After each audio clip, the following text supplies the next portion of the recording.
All right, Smackdown starts off with LA Knight and Damian Priest. They end up having a promo segment. Starts off with them mentioning what happened last week with Damian interfering, causing a disqualification. LA Knight ended up blaming Damian Priest, but Damian Priest ends up kind of refusing that it wasn't his fault that LA Knight lost the match. Ended up saying that he ended up saving LA Knight due to him getting spiked by Solo Sikoa.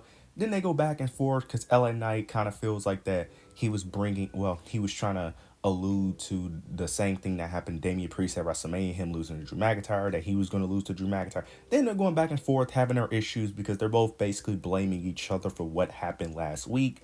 Then this alludes to Damian Priest basically ends up saying that in order to fix this, let's just have a match. Nick Aldis comes out and makes the match official. But then they end up having the match, which ends up happening the same way it happened last week due to disqualification, but this time by Solo. He interferes, attacks Damian Priest. He tries to attack LA Knight, but ends up failing. Then you get Jacob Fatu ends up making a save and takes out Damian Priest and LA Knight, and he stands tall. This then leads to a segment later in the show where Nick Aldis doesn't like the interferences that Solo is doing, so he makes it originally it was supposed to be a triple threat match at Backlash for the United States Championship between Jacob, Damian Priest, and LA Knight. But Solo alluded to Drew McIntyre, ends up saying that Drew McIntyre was the one that won the match last week against LA Knight, so he should be the one facing LA Knight. And Nick Aldis makes it a fatal four-way. Now Drew McIntyre's in the mix. I like what they're doing here. I am interested to see. These are the four guys I've been wanting in the United States Championship picture. So it is interesting. Plus, I kind of figured this was the route they was going to go after WrestleMania. I said that after Mania, most likely Damian Priest and Drew McIntyre, because neither of them was going to go after the WWE Championship because of John Cena, and they're not going to get switched over to Raw unless a draft happens. So I knew this was going to be the ultimate end goal for them was to be in the United States Championship picture, which is probably the best solution for them either way. So I'm interested to see how the match plays out.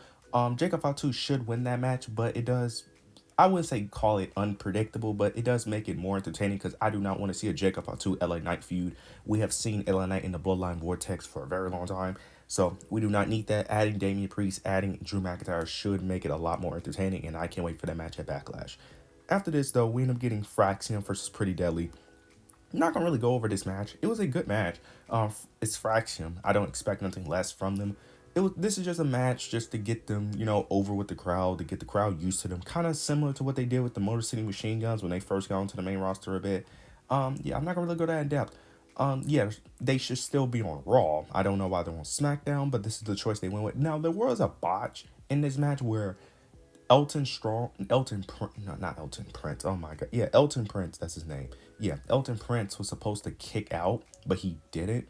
I don't know what happened. I don't know if the ref missed their cue because the ref ended up counting, but they didn't count the three, even though Elton didn't kick out. So it was very weird. It was very weird. So I don't know what happened there. Maybe Elton Prince was hurt, so he didn't kick out. Maybe Kid Wilson was supposed to break the pin. I don't know. But something happened there. But Braxton picked up the victory. Don't really need to go that in depth on it. Afterwards, though, we end up getting Nia Jax, Tiffany Stratton. They end up cutting a promo.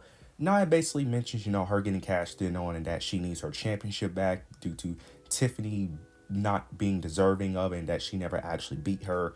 Tiffany comes out, basically ends up saying that she isn't afraid of Nia and that she will be gladly to have a match with her anytime, any place. Then you end up getting Naomi.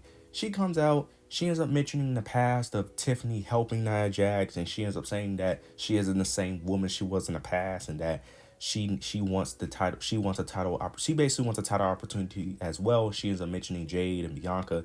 Then you get Jade Cargill comes out. Everyone starts brawling. You get Naomi and Jade, attacking each other. Then you get Nia Jax and Tiffany attacking each other. The baby faces stand tall like they typically do. Then you get Nick Aldis. He comes out, makes it a tag match for the main event, and the main event I'm gonna discuss later in the show, towards the end of this video, because I have a lot to say about a particular person in the main event. Afterwards, we end up getting The Miz versus Aleister Black. I am not gonna go that in depth on this match. Aleister Black wins. I don't really need to go that in depth. I'm only mentioning it only because this is his first match back. That's the only reason why I'm mentioning it. I am hoping that this is not a long-term feud for him because there's nothing else you could do, but it looks like they're going to have a feud with him and Carmelo. That's what it looks like it's going to next. because him and Melo had like a bit of a stare down, so it looks like Melo is going to be the next opponent for Alistair, which I don't mind, but it's like who wins that match, because they both kind of need wins, and it's like you would give them both wins for different reasons, and I don't know how that feud would even play out, because Aleister Black is in a weird situation because it's kind of hard to put him in the United States Championship picture because that's way too loaded, and you're not going to put him in the main event scene, and there's really no one else on SmackDown for him to feud with outside of Melo and Miz, because outside of that, like, the men's division is lacking. Like, what you're gonna do? Put him with Santos? Like, unless you're gonna have him feud with Santos Escobar, like, there isn't really much men you could choose from. So I'm very concerned for Aleister Black. Hopefully, like I said, a draft needs to happen soon because, yeah, the SmackDown division is very lacking on both sides. Afterwards, we ended up getting Selena Vega versus Piper Niven. This was a non-title match, but Nick Aldis sets this match up and ends up saying that Piper ends up winning, then she'll be the number one contender, but she ends up losing. Now, again, this is a very similar issue, is that they need to change the rosters, because who does Selena Vega face if it's not Chelsea Green? Because the main event scene for the women is kind of busy, and there's no one else for her to face outside of other baby faces outside of Chelsea Green, because Chelsea Green's a heel, but she gets cheered like a baby face. And then unless you're going to have Michin or B-Foul fight over her, who are baby faces, there's no one for her to face. And I've been saying this for the longest time, that they need to just do the Chelsea Green and Piper Niven storyline, and they need to break them up. They need to make Chelsea Green a more serious character and put her in the main as close to a similar outfit that Jackie I understand why she's in the main part. It president. makes sense, but you could still have her be a goofy character, but just have her make her a bit more serious depending on the opponent.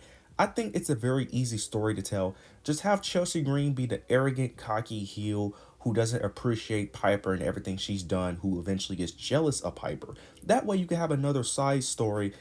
That's just what I would do personally, but it looks like they're going to continue this story, which I'm just not interested in. The story can actually work, but the booking is just so lazy and so terrible that I just don't have hope for it. Now, they're doing a decent job on the IC title, but that's mainly because of Becky Lynch. So if that's what it takes for the mid-card titles to be good, then we are going to have a serious problem for a lot of years to come, as long as these titles are around, if you need main event talent to make these titles be somewhat booked decently. But we'll see how it plays out. But again, I have little to no hope. After the words, we end up getting Randy Orton. He cuts a promo. Not going to really go that in depth on the promo, but the promo was basically that he knew that Johnson was always a liar, always a fraud. He was always a fake. And he basically ends up saying that Cena's been lying for years, and that he ends up mentioning what Cena said to him last week about erasing the Orton family name from history, and that he would do whatever it takes to stop him. Now, this was a great promo. Now, I will say that Randy Orton is kind of a hypocrite and a bit confusing, because he was mentioning that Cena was a fake and was this self-centered, cocky, arrogant man all of his career, even though the way Randy was portraying himself, he was portraying himself like he was the hero the whole time, even though if anyone knows Randy's history knows that all the things he was saying about Cena was basically him for a majority of his career, which was very, very funny. Like, this is the same guy who tried to almost delete Cena from life in general and punt kick his dad. Listen, the way that Randy tried to act like he's like the innocent guy in this situation is kind of hilarious. But this was a great promo nonetheless, and I can't wait for the match. But yeah, it's just hilarious how Randy tried to make himself seem like the innocent person here.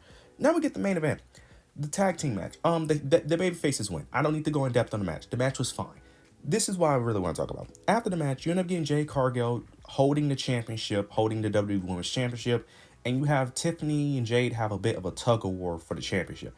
Then you get Naomi. She ends up attacking Jade and Tiffany and stands tall, holding the WWE Women's Championship, standing over Jade.